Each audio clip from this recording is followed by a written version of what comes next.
Good morning সবাইকে। আজকে আবার একটা নতুন ব্লগ নিয়ে চলে এলাম। তোমরা সবাই কেমন আছো? আশা করছি ভালো আছো, আমিও ভালো আছি। তো আজকে দেখো বাইরের দৃশ্য দেখিয়ে ব্লগটা শুরু করলাম। এখন সকাল 7টা বাজে, আমি উঠেছি 6:30। তারপর ছেলেকে রেডি করলাম, রেডি করছি, ওকে হরলিক্স খাওয়ালাম, ওঠালাম, হরলিক্স খাওয়ালাম। এখন বাথরুমে গেছে, এবার ওকে স্কুলের জন্য রেডি করব, তারপর স্কুল নিয়ে যাব। তাই ভাবলাম আজকে একটু সময় পেলাম, সকাল সকাল ব্লগটা তোমাদের শুরু করি। যে হাজব্যান্ড গাড়ি পার করছে, তো চলো দেখতে থাকো ব্লগটা, আশা করছি ভালো লাগবে। এই যে ছেলে রেডি হয়ে গেছে, ওর টিফিনও দিয়ে দিয়েছি, পরোটা আর সিম আলু ভাজা। চলো টিফিনটা তাড়াতাড়ি ভরে নিই, তারপর ওকে জুতো পরাবো। এই যে রেডি হয়ে গেছি ব্যাগ নিয়ে, এরপর উঠবো গাড়িতে। সর,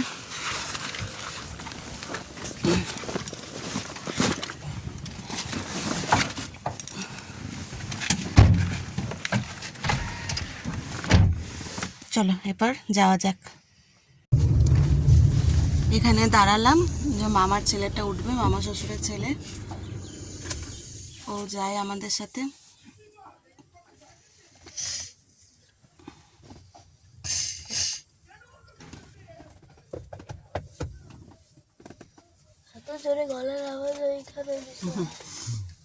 রেডি হয়ে গেছে, আসছে।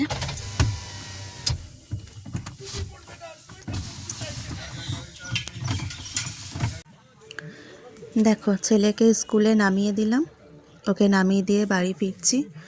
তারপরে ভাবলাম যে ওর তো মাছ নেই, মাছ নিতে হবে। মাছ ছাড়া একদম ভাত খেতে পারে না, খেয়ে নেয় কিছু বলে না, তাও যেন একটু অসুবিধা হয়। তো যাই হোক, ওর জন্য মাছ নিয়ে নিচ্ছি। ওকে জ্যান্ত মাছটাই দেওয়ার চেষ্টা করি, 1 কিলোর মধ্যে। 1 কিলো বেশি মাছটা, মানে 1 কিলো ওজনে বেশি মাছ ওকে দিই না, যতটা সম্ভব কম দেওয়ারই চেষ্টা করি। তো দেখছি হাজব্যান্ড ভেতর থেকে ভিডিওটা করেছে। তো এখানে মাছ নিয়ে নিচ্ছি, রুই মাছ, একদম জ্যান্ত টাটকা মাছ। মাছ নিয়ে এরপরে বাড়ি ফিরবো, আবার অফিসের জন্য রান্না। আর আমাদের কি রান্না হয় দেখি, ও রান্না তো কালকে কেটেই রেখেছি। চলো তোমাদের বাড়ি গিয়ে দেখাবো কি রান্না হচ্ছে। মাছ নেওয়া হয়ে গেছে, এরপরে গিয়ে রান্না বসাবো। রান্না বাস, এই তাড়াহুড়ো করে রান্না করা। গিয়ে তো চা করবো, অনেক কাজ আছে এখন গিয়ে। চলো দেখতে থাকো পুরোটা। মাছ নিয়ে তো চলে এলাম, আর চলো ঠাকুরকে আগে উঠিয়ে দিই। দেখো শীতকালে আমাদের ঠাকুর ঢাকার মধ্যে থাকে, আগে উঠিয়ে দিই।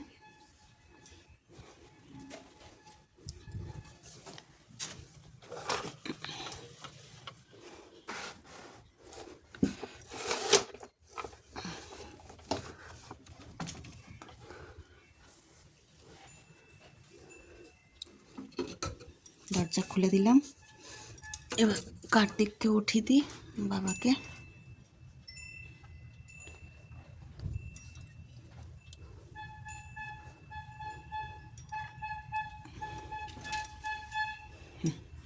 ঠাকুর দিয়ে ওঠানো হয়ে গেল, এবার চলো কি রান্না করব সেটা দেখাচ্ছি। দেখো চা হয়ে গেছে, মাছটা এখানে নিয়ে এসে রাখলাম। আর এখানে আছে চিংড়ি মাছ, কালকে চিংড়ি মাছ নিয়েছিলাম, ওটা হবে হচ্ছে পেঁয়াজকলি আলু দিয়ে। পেঁয়াজকলি আলু দিয়ে চিংড়ি মাছের চচ্চড়ি হবে, আর হবে উচ্ছে আলু বড়ি দিয়ে একটা চচ্চড়ি, মানে তরকারি। আর এখানে আছে শিম কাটা আছে, এটা শিমের ঝাল হবে, টমেটো ধনেপাতা দিয়ে শিমের ঝাল। তো এই হলো আজকে মেনু। আর টিফিনে রুটি হবে, আটা মাখা আছে। আর একটা এখানে ভাজা করে রেখেছি, ছেলেকে সকালে টিফিন দিলাম। এই যে সিম আলু ভাজা, এটা রুটির সাথে। আর রুটিটা করবো, আটা মাখা আছে, ভাত বসিয়ে দিয়েছি। আর এই হলো আজকে মেনু রান্না। চা হয়ে গেছে, তো চলো ঝটপট এবার চাটা খেয়ে নিই। আর রান্না কিছু বসিয়ে দিই, নাহলে দেরি হয়ে যাবে। টিফিনটা তো করাই আছে। এখন আমি কি করব, সিমের ঝালটা বসিয়ে দিই, তারপর রান্নাগুলো করে আসছি আবার। তো চা খাওয়া হয়ে গেল, সিমের ঝালটাও বসিয়ে দিলাম। আর দেখো বিছনার কি অবস্থা, এই যে এখনো বাসি বিছনা তোলা হয়নি। তো চলো বিছনাটা চটপট তুলে নিই, তারপর আবার আসছি।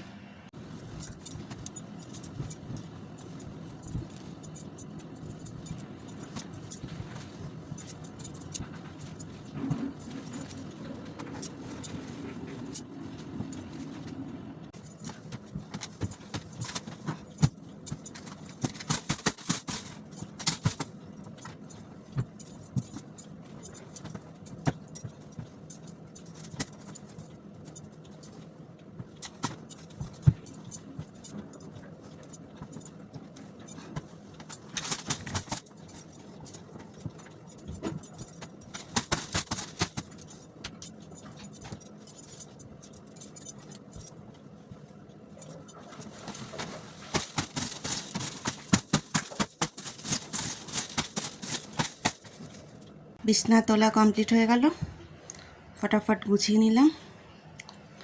এরপরে রান্নাটা দেখি চলো। দেখো আমার রান্না হয়ে গেল, দেখতে পাচ্ছ রোদের আলো আসছে।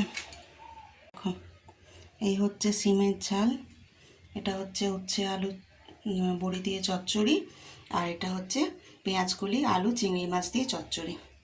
এই হচ্ছে আজকে মেনু। আর এই যে ভাত আছে, এটাই হচ্ছে আজকে মেনু।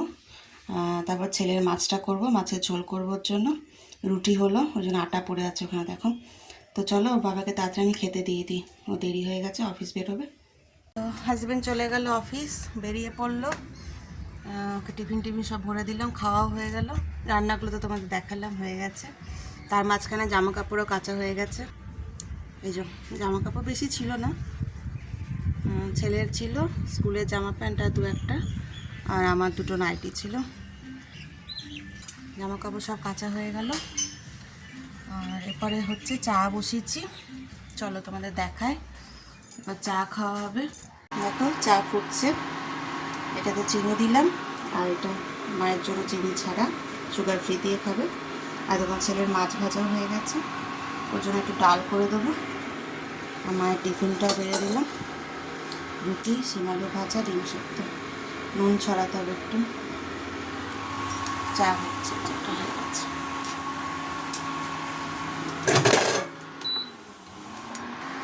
চলো এবার বসে একটু টিফিনটা খেয়ে নিই, তারপরে আবার আসছি। আবারও চলে এলাম স্নান টান করার পর। তখন টিফিন খেলাম, তোমাদেরকে দেখালাম, চা করলাম, টিফিন খেলাম।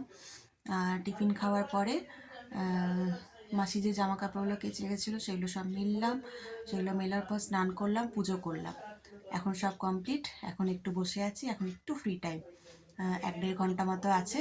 এই সময় একটু রেস্ট পাই, এই সময়টা তাও রেস্ট নেই। টুকটাক এই জামা কাপড় আছে, এই যে খাটে সব জামা কাপড় রাখা আছে, এগুলো সব গোছাবো। কিছু শর্টস বানাবো, শর্টস বানানো হয়নি। আর তা করতে করতেই ছেলে চলে আসবে, আবার ছেলেকে নিয়ে ব্যস্ত হয়ে পড়বো। তো হয়েই গেল, সারাদিন কিভাবে কেটে যাচ্ছে কাজকর্ম করে বোঝাই যাচ্ছে না। আর এখন শীতকালের সকাল তো, মানে খুব তাড়াতাড়ি সকালটা চলে যাচ্ছে। এই স্কুল থেকে দিয়ে আসছি, প্লাস অফিসে রান্না টিফিন, এই করে করেই সময়টা চলে যাচ্ছে। কখন যে 12টা-1টা বেজে যাচ্ছে বুঝতেই পারছি না। আর রাতটা কোনো মতে কাটতে চাইছে না, শীতের তো রাত বড়, মানে রাতটা কি মানে কোনোভাবে কাটতেই চাইছে না, যে কতক্ষণ এই দেখছি 7টা, তারপরে দেখছি আবার 7:30, মানে কিছুতেই সময় কাটছে না। আর এখন কি কোমরে ব্যথা হয়েছে জানো, দুদিন ধরে, দুদিন না 4-5 দিন ধরেই হয়েছে। তো প্রচণ্ড কোমরে যন্ত্রণা হচ্ছে, মানে না পাচ্ছি বসতে, না পাচ্ছি দাঁড়াতে, খুব অসুবিধা হচ্ছে কোমরটা নিয়ে। আর এমনিতেও বলে সিজার হলে কোমরে পেন হয়, তো আমার তো সিজার আছেই। ছেলে 10 বছর হতে গেল, এখন প্রচণ্ড ব্যথা হচ্ছে। এখন বুঝতে পারছি সবাই বলে সিজার হলে কেন ব্যথা হয়। তো কোমর নিয়ে সোজা হয়ে দাঁড়াতে পারছি না। এমনিতেও স্পন্ডালাইটিস আছে, ঘাড়ে ঘাড়ে খুব পেন হয় স্পন্ডালাইটিসে। তো দেখি 2 দিন দেখি, নাহলে আবার ডাক্তার দেখাতে হবে, কারণ একা হাতে সমস্ত কিছু করা প্লাস ছোট ছেলেকে সামলানো, এই ব্যথা নিয়ে তো বেশি পারাও যায় না, দৌড়াদৌড়ি করে। তো ঠিক আছে, চলো আবার ছেলে আসুক, পরে আসছি আবার তোমাদের সাথে কথা বলতে। তো এখন বাইরে দাঁড়িয়ে আছি, দেখো ছেলে আসার সময় হয়ে গেছে আর চলেও এসেছে। দাঁড়াও দেখায়, এই যে দুষ্টুটা আসছে।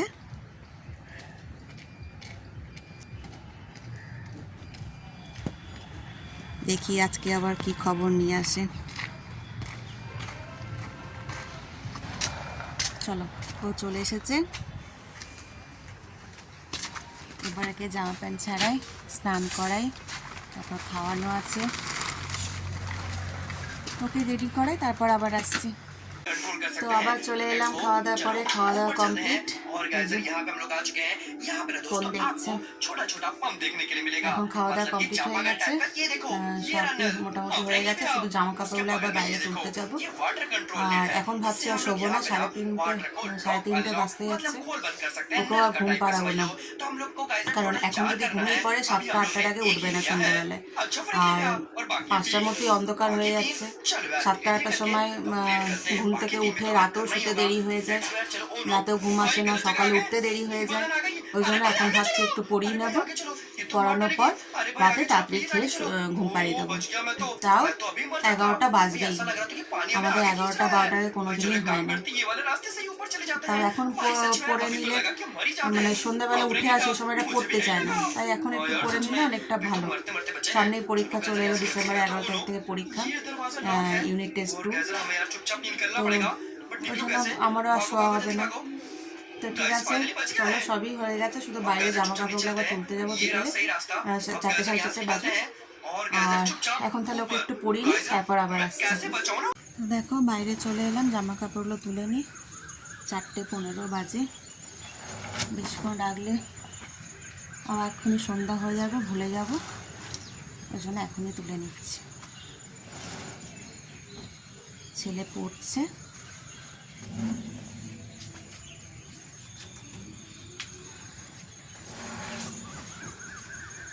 পরে দেরি হয়ে যায়, একটু রাখছি করেই দেরি হয়ে যাবে, রোদও চলে গেছে, রোদও নেই সেরকম। চলো তুলে নিই তাড়াতাড়ি। তো এখন দেখো আবার ওর স্কুলের জামা প্যান্ট আয়রন করতে চলে এলাম, কালকে স্কুল আছে, জামা প্যান্ট আয়রন করে নিচ্ছি।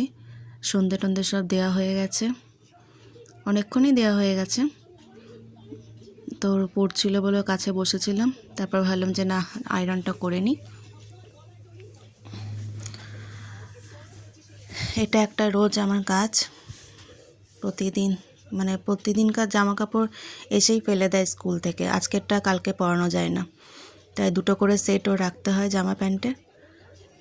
2টো করে জামা প্যান্টের সেট থাকে, আজকে একটা ফেলে দিলে আবার কালকে অন্য একটা পরে যায়। আর সাদা জামা তো খুব নোংরাও হয়ে যায়। চলো জামা প্যান্টটা আয়রন করে নিই, তারপর আবার রাতে খাবার বানাতে হবে, দেখি কি রান্না হয়। ওর বাবাও এলো অফিস থেকে, আজকে একটু দেরি হয়েছে আসতে।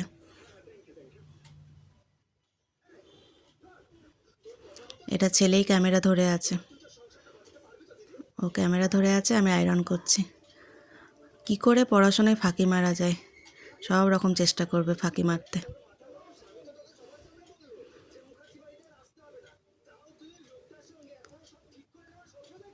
পড়তে না হলে খুব আনন্দ, আর পড়তে বললেই ব্যাস, আজ এই হয়েছে কাল ওই হয়েছে, এক একটা অজুহাত দিয়ে দেয়। তখন কিছু একটা করেছিল, আমি রেগে বললাম তোকে ক্যামেরা ধরতে হবে না, তুই পড়, দিয়ে আবার আমি ক্যামেরাটা স্ট্যান্ড করে দেখাচ্ছি। পড়ছে কম, আর ওইদিকে বাবার সাথে গল্প করছে বেশি। ও বাবা ওখান থেকে কিছু একটা কথা বলছে, আর বাবার সাথে কথা বলছে।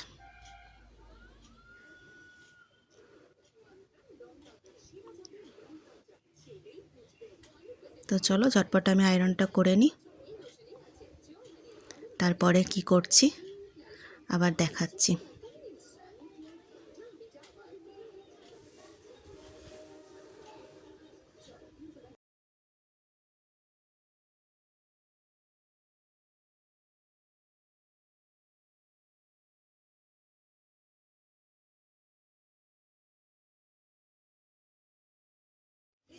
দেখো আয়রন করা তো হয়ে গেল, তারপরে মনে পড়লো খাতার একটা মলাট বাকি আছে। ম্যাথ কপিটা শেষ হয়ে গেছে, নতুন খাতা দিয়েছি তো ওটা মলাট করা হয়নি, তো এখন বসে পড়লাম আবার মলাট করতে।